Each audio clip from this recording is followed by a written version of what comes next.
Few drivers in the history of Formula One embodied the spirit of adventure quite like Patrick Depailler.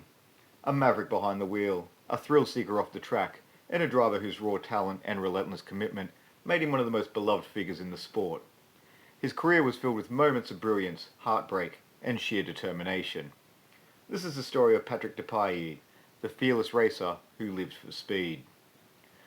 Born in Clermont-Ferrand, France in 1944, Patrick Depailler's connection to racing seemed almost inevitable. The region was home to the famous Charade circuit, a twisting, dangerous track that served as a testing ground for aspiring racers. Like many drivers of his generation, Depailler's journey began in karting and motorcycle racing before transitioning to cars. By the late 1960s, his natural ability was undeniable, and he quickly climbed the ranks of single-seater racing. Depailler first gained international attention in Formula 2, where he became one of the fastest drivers in the category. His aggressive, all-or-nothing driving style made him a fan favourite, and in 1972 he secured the European Formula 2 Championship for Alfa Tyrrell, proving he was ready for the next step, Formula 1. Ken Tyrrell, always a keen spotter of talent, gave Depailler his Formula 1 debut in 1972, but it wasn't until 1974 that he secured a full-time drive with the team. Right from the start he showed immense speed, bravery, and ability to extract the maximum from any car. But he also gained a reputation for pushing too hard, sometimes leading to mistakes or mechanical failures.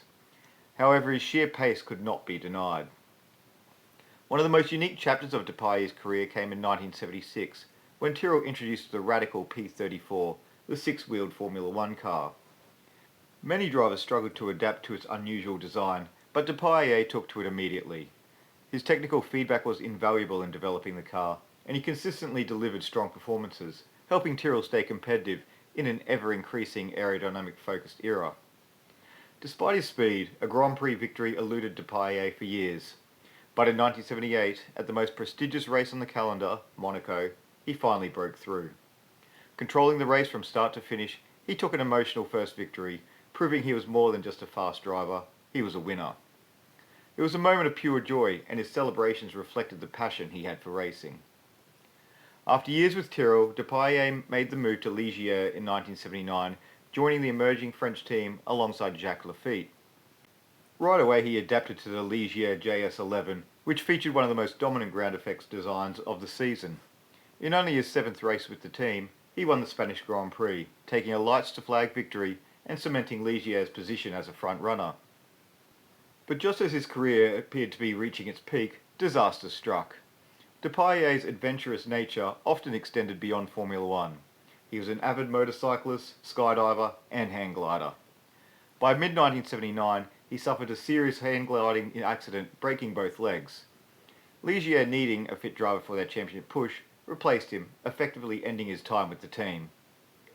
Many drivers might have considered retirement, but not Depailler. Less than a year after his accident, he returned to Formula 1 with Alfa Romeo, a team trying to re-establish itself as a contender. Despite not being fully recovered, he gave everything to develop the car, showing glimpses of his old speed and resilience. Tragically, Depailler's determination will lead to one final heartbreak. During a testing session at Hockenheim on the 1st of August 1980, Depailler suffered a high-speed crash due to a suspected suspension failure. The impact was fatal. He was just 35 years old. Depailler's passing left a deep void in the sport. He was not just an immensely talented driver, but also one of the last true racers, someone who lived for speed and the thrill of competition. Ken Tyrrell, his former boss and mentor, once said, "Whatever he did, you could never be angry with him for very long. He'd look upset for a minute, then start to grin, and you'd burst out laughing. It was hopeless." Patrick Depailler was a racer's racer, fearless, passionate, and always on the limit. He may not have won a world championship, but his impact on Formula 1 was profound. From his brilliance in the six-wheeled Tyrrell to his emotional victories at Monaco and Spain, he remains one of the beloved figures in the sport's history. He lived life at full speed, and though it ended too soon, his legacy as one of Formula 1's most exciting and charismatic drivers endures. So what are your thoughts on the life and career of Patrick Depailler? Let us know in the comments below. And if you enjoyed this video, please like, subscribe, and hit the notification bell so you never miss an episode of the Racing Chronicles. Thanks for watching. We'll see you next time.